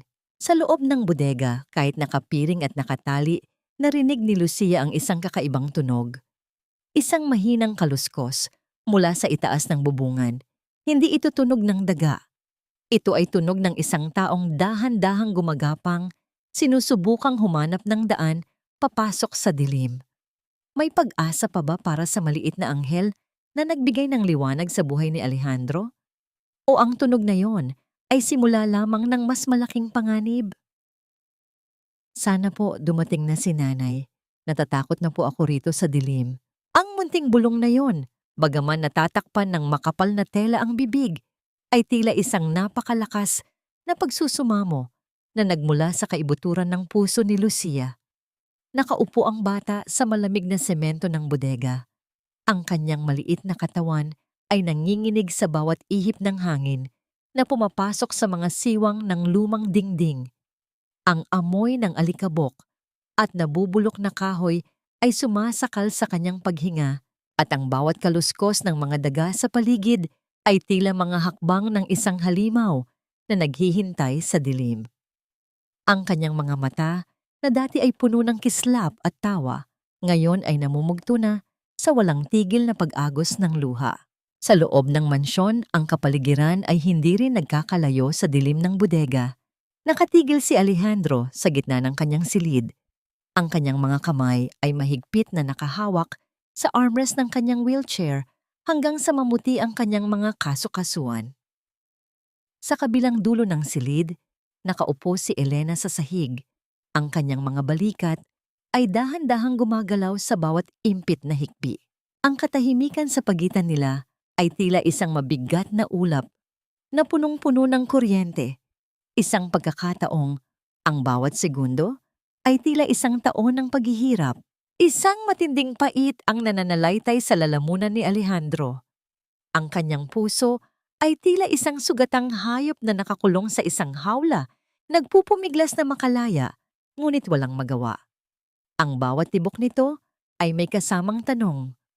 Bakit kailangang ang isang inosenteng bata ang magdusa para sa kasakiman ng aking dugo? Ramdam niya ang panginginig ng kanyang mga binti, hindi dahil sa pag-asa na makakalakad, kundi dahil sa tindi ng emosyong nais kumawala sa kanyang katawan. Elena, ang boses ni Alejandro ay mababa, tila nanggaling sa kailaliman ng isang madilim na kuweba. Huwag kang bibitiw. Ang mga mata at tainga ng mansyong ito ay nagsisimula ng kumilos. Sa labas ng silid, isang kakaibang pagbabago ang nangyayari. Ang mga katulong na dati ay yumuyuko lamang at tahimik na sumusunod sa mga malupit na utos ni Isabela ay nagsisimula ng magbulungan sa mga sulok. Ang mga mata nila ay hindi na puno ng takot, kundi ng isang tahimik na pagrerebelde. Nakita nila ang pagmamahal ni Elena kay Lucia at nakita nila ang pagbabago kay Alejandro. Ang pagkawala ng bata ay naging mitya upang magkaisa ang mga maliliit na tinig sa loob ng malaking bahay. Biglang bumukas ang pinto at pumasok si Isabela. Ang kanyang mukha ay tila isang maskara ng pagkukunwari. "Kuya, bakit tila napakatahimik niyo rito? Nagluluksa na ba kayo para sa batang hindi niyo naman kadugo?" Ang mapanguyam na tanong nito habang naglalakad patungo sa bintana. Hinarap siya ni Alejandro. Ang kanyang mga mata ay nanlilisik sa isang uri ng lakas na hindi kailanman nakita ni Isabela. "Isabela, alam ko kung nasaan ang asawa mo at alam ko kung ano ang ginagawa niyo. Huwag mong isipin na porket hindi ako makatayo ay wala na akong kakayahang pabagsakin ka." Isang mapait na tawa ang kumawala kay Isabela. Ngunit sa pagkakataong ito, may halong kaba ang tunog nito. "Wala kang ebidensya, kuya. At habang naghahanap ka, baka wala na kayong abutan." Ngunit bago pa makasagot si Alejandro, isang mahinang tunog mula sa kanyang radio device ang narinig. Ito ay isang serye ng mga static na tunog, ngunit may sinusunod na ritmo. Ito ang signal ni Mang Ruben. Mabilis na lumapit si Elena. Ang kanyang puso ay tila tatalon sa kanyang dibdib. "Sir, iyan na ba sila?" Nanginginig na tanong ni Elena. Hindi sumagot si Alejandro. Sa halip ay dahan-dahan niyang kinuha ang device. Ngunit sa sandaling iyon, ang screen ng television sa loob ng silid ay biglang bumukas ng kusa. Isang remote access na ginawa ni Ricardo mula sa bodega. Lumabas ang isang malabong video feed. Doon, nakita nila si Lucia. Ang bata ay nakatali. Ang kanyang mukha ay puno ng takot. At sa likod niya ay nakatayo ang isang lalaking may hawak na gunting, dahan-dahang pinuputol ang isa sa mga laso sa buhok ng bata. Isang oras, Alejandro. Ang boses ni Ricardo ay narinig sa buong silid. Tila isang demonyong bumubulong sa hangin. Isang oras para ipadala ang pirmadong papeles sa daungan. Kung hindi, ang susunod na puputulin namin ay hindi na laso. Napatili si Elena at tuluyang bumagsak ang kanyang katawan sa sahig. Si Alejandro ay natigilan. Ang kanyang paningin ay nagdilim sa tindi ng galit at pighati. Ang bawat patak ng luha ni Lucia sa screen ay parang asidong tumutulo sa kanyang kaluluwa. "Isabela, hayop ka." Ang tanging nasabi ni Alejandro, ang kanyang boses ay tila isang huling hininga ng isang taong malapit nang sumabog. Nakatitig si Isabela sa screen. Ang kanyang mukha ay walang emosyon, ngunit ang kanyang mga daliri ay nanginginig sa gilid ng kanyang damit. Ang sugal ay naging masyadong mapanganib at ang buhay ng isang bata ay nakasabit na sa isang manipis na sinulid. Magagawa kaya ni Alejandro na pigilan ng oras bago mangyari ang hindi inaasahan? O ang mansyon ng mga Ruiz ay tuluyan ng magiging isang libingan ng mga pangarap at inosenteng buhay? Huwag mong subukang ubusin ang huling pasensya ko, Isabela, dahil baka hindi mo magustuhan ang lasa ng katotohanang pakakainin ko sa iyo ngayong gabi. Ang boses ni Alejandro ay tila isang malamig na hangin na nagmula sa isang sementeryo, bumabalot sa mahabang hapagkainan ng mansyon. Sa gitna ng malawak na silid, nakaupo si Isabela sa kabisera. Ang kanyang mga kamay ay eleganteng humahawak sa kutsara at tinidor habang dahan-dahang hinihiwa ang isang piraso ng mamahaling steak. Ang tunog ng bakal na tumatama sa porselanang pinggan ay lumilikha ng isang serye ng matitinis na kalansing na sa katahimikan ng gabi ay tila mga maliliit na tunog ng martilyong nagpapako sa isang kabaong. Nakatitig si Alejandro sa kanyang kapatid mula sa kanyang wheelchair. Wala siyang pagkain sa harap. Ang kanyang lalamunan ay naninikip sa tindi ng pagkamuhi at ang bawat hininga niya ay may kasamang amoy ng kandila at alikabok. Ang kanyang puso ay tila isang nakakulong na bagyo. Nagpupumiglas na wasakin ang lahat ng nakapaligid sa kanya. Ngunit ang isipin na si Lucia ay nasa panganib ang nagsisilbing tanikala na pumipigil sa kanyang galit. "Kumain ka na, kuya," wika ni Isabela nang hindi tumitingin sa kanya. Ang boses ay puno ng mapanlinlang na lambing. "You need strength para makapag-isip ng mabuti. Isang oras na lang ang natitira. 'Di ba? Ayaw nating malate sa deadline ni Ricardo." Isang matinding pait ang gumapang sa dila ni Alejandro. Ang bawat salita ni Isabela ay parang lason na dahan-dahang pumapatay sa natitira niyang pag-ibig sa pamilya. Tiningnan niya ang mga katulong na nakatayo sa paligid. Ang kanilang mga muka ay nakayuko. Ngunit ramdam ni Alejandro ang bigat ng kanilang mga mata. Alam niya na ang bawat isa sa kanila ay nakikinig. Alam niya na ang mansyong ito, na dati ay isang simbolo ng yaman, ngayon ay naging isang teatro ng kalupitan. "Akala mo ba ay mananalo ka, Isabela?" Ang mahinang tanong ni Alejandro. "Akala mo ba ay kapag nakuha mo ang lahat, magiging payapa ang buhay mo? Ang bawat sentimong kukunin mo sa dugo ng isang bata ay magsisilbing apoy na susunog sa bawat gabi mo." Napatigil si Isabela sa panguya. Dahan-dahan niyang ibinaba ang kanyang mga kubyertos. Ang tunog ng paglapag ng mga ito sa lamesa ay tila isang hudyat ng giyera. Tumingin siya kay Alejandro. Ang kanyang mga mata ay nanlilisik sa puot. "Dignidad! Huwag mo akong pangaralan tungkol sa dignidad, kuya. Noong naghihirap ako habang ikaw ay nagpapakasa sa sayaman ni na Papa, nasaan ang dignidad mo? Noong kailangan ko ng tulong para sa mga utang ko, anong sabi mo? Magsumikap ka, Isabela. Ngayon, ito ang pagsusumikap ko." Sa gitna ng kanilang pagtatalo, pumasok si Elena sa dining room. Ang kanyang mga mata ay puti na sa tindi ng pag-iyak, at ang kanyang katawan ay tila isang aninong mawawala na sa hangin. Lumapit siya kay Isabela at, sa gulat ng lahat, ay dahan-dahang lumuhod sa paanan nito. "Ma'am Isabela, parang awa niyo na po." Ang pagsusumamo ni Elena ay parang isang himig ng kamatayan. "Kahit patayin niyo na po ako, huwag niyo lang saktan ang anak ko. Siya lang po ang buhay ko. Siya lang po ang dahilan kung bakit ako humihinga." Isang mapait na tawa ang kumawala kay Isabela. Ngunit bago pa man siya makapagsalita, ang punong tagapagluto ng mansyon, si Aling Rosa, na matagal nang naninilbihan sa pamilya, ay dahan-dahang lumapit sa lamesa. Sa halip na magsilbi ng alak, inilapag niya ang isang lumang sobre sa harap ni Isabela. "Ano ito?" tanong ni Isabela. Ang boses ay puno ng pagkainis. "Iyan po ang mga liham na itinatago ni na Ma'am at Sir bago sila mamatay." Ang boses ni Aling Rosa ay nanginginig sa takot ngunit may kasamang paninindigan. "Sinasabi po doon na alam nila ang ginagawa ninyong pagnanakaw noon pa man, pero pinatawad kayo ni Sir Alejandro dahil kapatid kayo. Ang mansyong ito ay hindi sa inyo, Ma'am. Ito ay para sa mga taong marunong magmahal." Nanlaki ang mga mata ni Isabela. Ang katahimikan sa silid ay naging mas lalong nakakasakal. Ang bawat patak ng pawis sa kanyang noo ay tila isang hatol ng konsensya na pilit niyang tinatakasan. Biglang tumunog ang telepono sa ibabaw ng lamesa.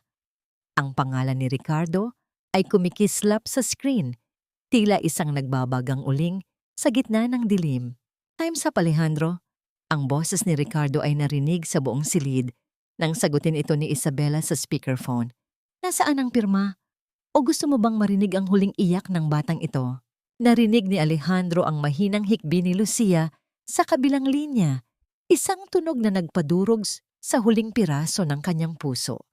Tumingin si Alejandro kay Isabela at sa isang mabilis na galaw na hindi inaasahan ng sinuman, hinablot ni Alejandro ang isang matalas na steak knife mula sa lamesa at itinarak ito sa ibabaw ng dokumentong ibinigay ni Isabela kanina. Hindi ko pipirmahan ang kamatayan ng aking kaluluwa, Isabela. Ang boses ni Alejandro ay tila isang kulog sa gitna ng gabi. Dahil sa sandaling ito, ang mga pulis ay nasa labas na ng bodega ni Ricardo. At ikaw ay hindi na makakalabas sa pintong iyan. Nanlilisik ang mga mata ni Isabela sa gulat nang marinig ang tunog ng mga sirena sa malayo. Dahan-dahang papalapit sa mansyon. Ang bawat wangwang ay tila isang sigaw ng katarungan na matagal na niyang pilit na nilulunod. Ngunit ang takot sa mukha ni Isabela ay biglang napalitan ng isang madilim na ngiti. Akala mo ba ay ganoon kadali iyon, kuya? Ricardo, gawin mo na! Sigaw niya sa telepono. Isang putok ang narinig mula sa kabilang linya. Isang tunog na nagpatahimik sa buong mundo ni Alejandro at nagpabagsak kay Elena sa sahig sa huling pagkakataon. Tapos na ang lahat, Alejandro. Wala nang Lucia na babalik sa inyo. Ang mga salitang yun ni Isabela ay tila mga tipak ng yelo na bumabagsak sa isang basong kristal, malamig at nagdudulot ng pagkabasag. Pagkatapos ng matalim at nakabibiging tunog ng putok mula sa kabilang linya ng telepono, ang katahimikan sa loob ng dining room ay naging mas lalong nakakasakal. Ang bawat tibok ng puso ni Alejandro ay parang isang mabigat na martilyo na tumatama sa kanyang dibdib. Bawat isa ay may kasamang matinding hapdi na tila binubura ang kanyang hininga. Nakatitig si Alejandro sa teleponong nakalapag sa ibabaw ng lamesa. Ang kanyang mga mata ay nanlalaki, puno ng isang uri ng pighati na hindi kayang ilarawan ng anumang salita. Sa kanyang tabi, ang katawan ni Elena ay tuluyang sumuko. Nakahiga ito sa sahig, walang malay. Ang kanyang mukha ay maputla, gaya ng telang nakatakip sa lamesa. Ang huling hiyaw ng isang ina ay tila nananatiling nakasabit sa hangin. Isang multo ng sakit na ayaw lumisan. Isang malaking pagkakamali ang kalabanin ako, kuya. Patuloy ni Isabela habang dahan-dahang pinupunasan ng kanyang mga labi gamit ang mamahaling napkin. Ngunit sa kabila ng kanyang matapang na pananalita, ang kanyang mga daliri ay nanginginig at ang kislap ng takot ay nagsisimulang sumilay sa kanyang mga mata nang marinig ang sunod-sunod na tunog ng pagpreno ng mga sasakyan sa labas ng mansyon. Ang tunog ng mga mabibigat na hakbang ng sapatos na tumatakbo sa semento ng driveway ay tila isang dambuhala na papalapit.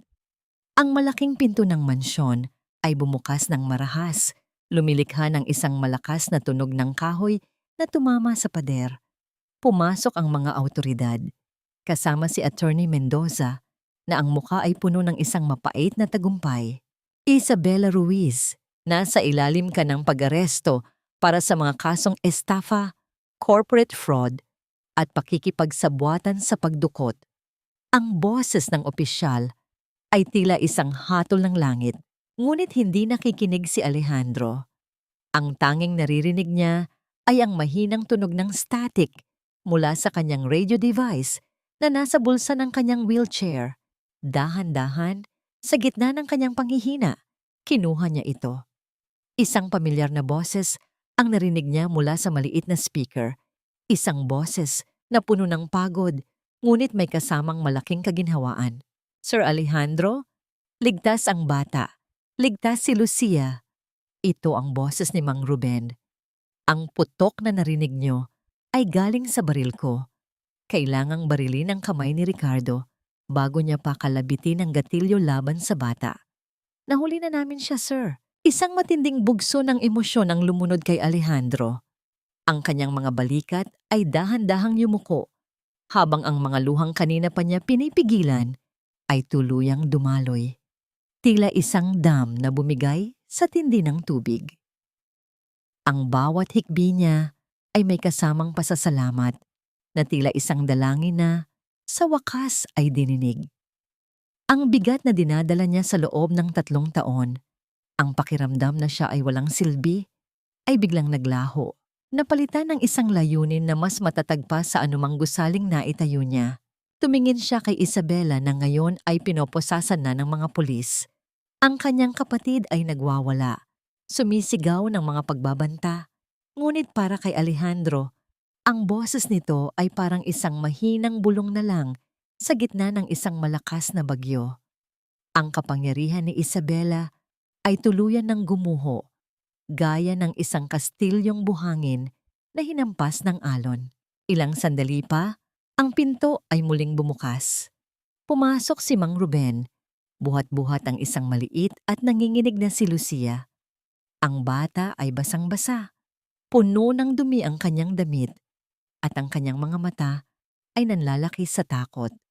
Nang makita ni Lucia ang kanyang nanay na nakahandusay sa sahig, mabilis siyang tumakbo patungo rito. "Nanay! Nanay! Gising po!" Ang yak ni Lucia ay punong-puno ng pag-aalala.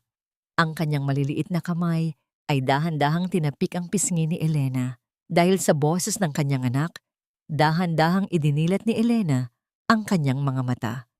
Nang makita niya si Lucia na ligtas at nasa kanyang harapan, isang mahabang hiyaw ng kagalakan ang kumawala sa kanyang dibdib. Niyakap niya ang bata nang napakahigpit, tila ba natatakot na baka maglaho itong muli. Ang tagpong iyon ay nagpaiyak maging sa mga katulong na nanonood mula sa gilid. Lumingon si Elena kay Alejandro habang yakap si Lucia. Walang salitang lumabas sa kanyang mga labi, ngunit ang kislap ng kanyang mga mata ay sapat na para sabihing si Alejandro ang kanilang bayani. Dahan-dahang inikot ni Alejandro ang kanyang wheelchair patungo sa dalawa. Inabot niya ang kamay ni Lucia at ang kamay ni Elena. Sa sandaling iyon, sa gitna ng mansyong puno ng marangyang gamit ngunit dating walang buhay, naramdaman ni Alejandro ang tunay na kahulugan ng pamilya. Hindi ito nasusukat sa dugo o sa pangalan, kundi sa sakripisyo at sa kakayahang makakita sa gitna ng kadiliman. Wala na ang takot, Lucia. Wala na ang dilim. Bulong ni Alejandro habang hinahaplos ang buhok ng bata. Dahil simula ngayon, ang bahay na ito ay hindi na magiging isang kulungan. Ito na ang inyong tahanan.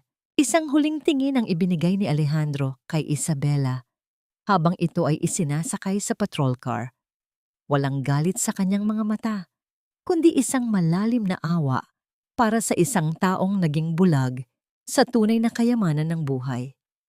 Ang gabi ay malapit nang matapos at ang unang sinag ng araw ay nagsisimula ng sumilay sa abot-tanaw, nagbibigay ng pangako ng isang bagong simula.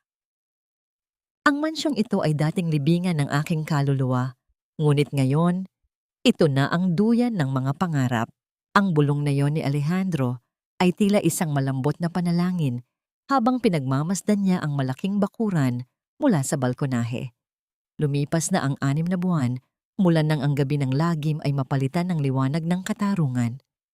Ang malawak na hardin na dati ay puno ng mga taong ang tanging hangad ay makiuso at makipagplastikan ay napalitan na ng mga makukulay na duyan, mga slide at mga batang nagtatakbuhan na ang tanging baon ay ang kanilang wagas na kagalakan. Wala na ang malamig at nakapanlulumong katahimikan ng mansyon. Ngayon, ang bawat pasilyo ay tila humihinga na ng buhay.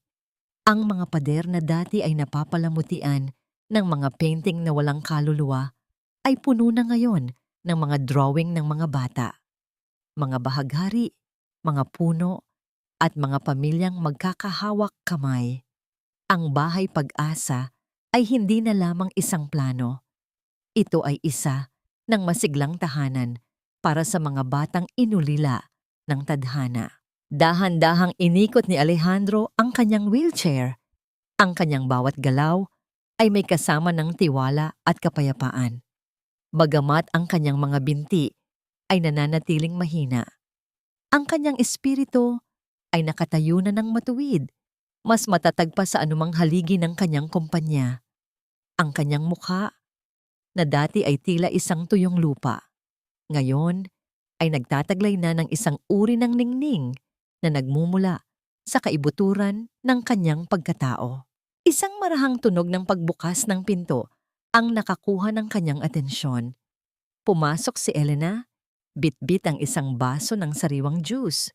Wala na rito ang suot na uniforme ng katulong. Nakasuot siya ng isang simpleng bestidong kulay asul na tila sumasalamin sa kalmado ng kanyang kalooban. Siya na ngayon ang tumatayong administrator ng Bahay Pag-asa, ang katuwang ni Alejandro sa bawat desisyon. Sir Alejandro, pinapatawag na po kayo sa ibaba. Magsisimula na po ang munting programa ng mga bata. Ang boses ni Elena ay puno ng tamis at respeto. Isang uri ng paggalang na hindi idinidikta ng posisyon, kundi ng tunay na pagmamahal. Ngumiti si Alejandro at dahan-dahang inabot ang kamay ni Elena. Salamat, Elena. Salamat sa lahat. If not for you and Lucia, baka hanggang ngayon, I'm still that invisible man in my own home. Pinisil ni Elena ang kanyang kamay, isang tahimik na pangako na kailanman ay hindi na siya mag-iisa. Kayo po ang nagbigay sa amin ng pagkakataong makita ang ganda ng buhay, sir. Kayo po ang aming himala. Pagbaba nila sa Grand Hall, sinalubong sila ng isang malakas na palakpakan mula sa mga bata at mga guro. Sa gitna ng silid, nakatayo si Lucia. Suot ang kanyang paboritong puting bestida. Hawak niya ang isang malaking susi na yari sa karton. Simbolo ng pagbubukas ng bagong yugto ng kanilang buhay. Lolo Alejandro, halina po. Kayo po ang magbubukas ng pinto ng aming bagong silid-aklatan. Sigaw ni Lucia habang mabilis na tumatakbo patungo sa kanya at yumakap sa kanyang leeg. Ang amoy ng bata, amoy ng baby powder at sikat ng araw ay tila isang pabango na nagpawi sa huling bakas ng lason na iniwan ni Isabela sa puso ni Alejandro. Binuhat niya ang bata sa kanyang kandungan at sabay silang lumapit sa malaking pinto. Habang dahan-dahang bumubukas ang pinto, ang tunog ng masayang musika ay pumuno sa hangin. Tila isang awit ng tagumpay laban sa lahat ng pagsubok. Wala na si Isabela at Ricardo. Sila ay nahaharap na sa matagal na pagkakakulong. Pilit na binabayaran ang bawat kasalanang ginawa nila. Ngunit para kay Alejandro, ang kanilang anino ay hindi na mahalaga. Ang kanyang puso ay nakatuon na sa mga batang nasa kanyang harap, sa babaeng nasa kanyang tabi, at sa kinabukasan na punong-puno ng pag-asa. Sa labas, ang araw ay dahan-dahang lumulubog, nagbibigay ng isang kulay gintong liwanag sa buong mansyon. Ang mga ibon ay nagsisimula nang bumalik sa kanilang mga pugad, lumilikha ng isang payapang ritmo sa kalikasan. Ang mansyong Ruiz, na dati ay simbolo ng pag-iisa, ay naging isang parola ng pagmamahal sa gitna ng madilim na mundo. Habang pinagmamasdan ni Alejandro ang masayang mukha ni na Elena at Lucia, isang huling tanong ang bumulong sa kanyang isipan, hindi na bilang isang reklamo, kundi bilang isang pagkilala sa kanyang bagong landas. Nahanap ko na ba ang tunay kong kayamanan? O ang kayamanang ito ang siyang nakahanap sa akin sa gitna ng aking pagkakalumpo? Ano man ang sagot, alam ni Alejandro na sa wakas, siya ay hindi nabulag. Nakikita na niya ang lahat ng mahahalagang bagay na hindi kayang bilhin ng pera. Ang tawa ng isang bata, ang katapatan ng isang kaibigan, at ang kapayapaan ng isang pusong natutong magpatawad at magmahal. Isang taon ang mabilis na lumipas, tila isang agos ng malinis na tubig na dahan-dahang humuhugas sa mga mantsa ng nakaraan.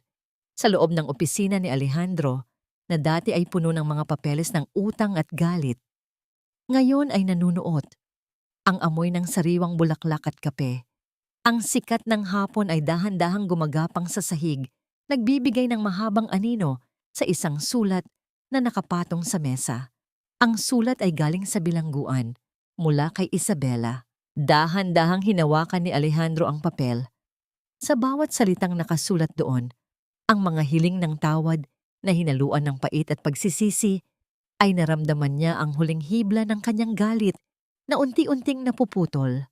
Hindi niya pinili ang makipagbalikan sa kanyang kapatid bilang magkasabwat sa yaman, kundi pinili niya ang magpatawad upang ang sarili niyang puso ay hindi na maging bilanggo ng puot. Ang pagpapatawad ay hindi nangangahulugang pagbabalik sa dati, kundi ang pagpayag na ang nakaraan ay manatili na lamang sa mga pahina ng kasaysayan. Sir Alejandro, handa na po ang hapunan. Nagluto si nanay ng paborito ninyong adobo.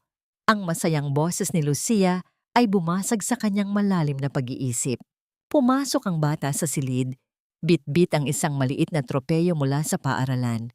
Bago lumapit sa kanya, huminto muna si Lucia at dahan-dahang kinuha ang kamay ni Alejandro upang magmano. Ang marahang pagdampi ng likod ng kanyang kamay sa noo ng bata ay isang ritual ng pagmamahal na mas mahalaga pa sa anumang pirma sa isang kontrata. Sa sandaling iyon, naramdaman ni Alejandro ang isang uri ng kapayapaan na hindi kayang ibigay ng lahat ng ginto sa mundo.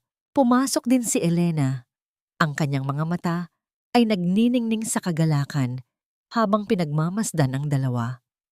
Lumapit siya sa likod ng wheelchair ni Alejandro at dahan-dahang ipinatong ang kanyang mga kamay sa balikat ng lalaki. Ang haplos na yon ay puno ng pag-unawa at isang uri ng pag-ibig na hindi na kailangan pang bigkasin. Sila ay isang pamilyang binuo, hindi ng dugo, kundi ng mga sugat na sama-samang pinagaling ng panahon. Nahanap na natin ang ating tahanan, Elena. Bulong ni Alejandro habang tinatanaw ang mga bata sa ibaba na masayang naglalaro sa ilalim ng mga puno ng narra. Ang mansyon ng mga Ruiz ay hindi na isang monumento ng kasakiman. Ito ay isa ng buhay na saksi na ang tunay na kapangyarihan ay hindi matatagpuan sa kakayahang tumayo o maglakad, kundi sa lakas ng pusong marunong kumilala sa halaga ng kapwa. Ang tunay na yaman ay ang mga bisig na yumayakap sa iyo sa gitna ng dilim at ang mga tinig na tumatawag sa iyong pangalan ng may tunay na pagmamahal. Sa huling sinag ng araw, ang bawat sulok ng mansyon ay tila nagbubunyi. Ang kwento ni Alejandro Ruiz ay hindi nagtapos sa isang trahedya ng pagkakalumpo, kundi sa isang himala ng pagmuling pagsilang. Dahil sa dulo ng lahat, ang pinakamagandang sayaw ay hindi ang ginagawa ng mga paa, kundi ang indayog ng dalawang pusong nagtatagpo sa gitna ng tapat na malasakit.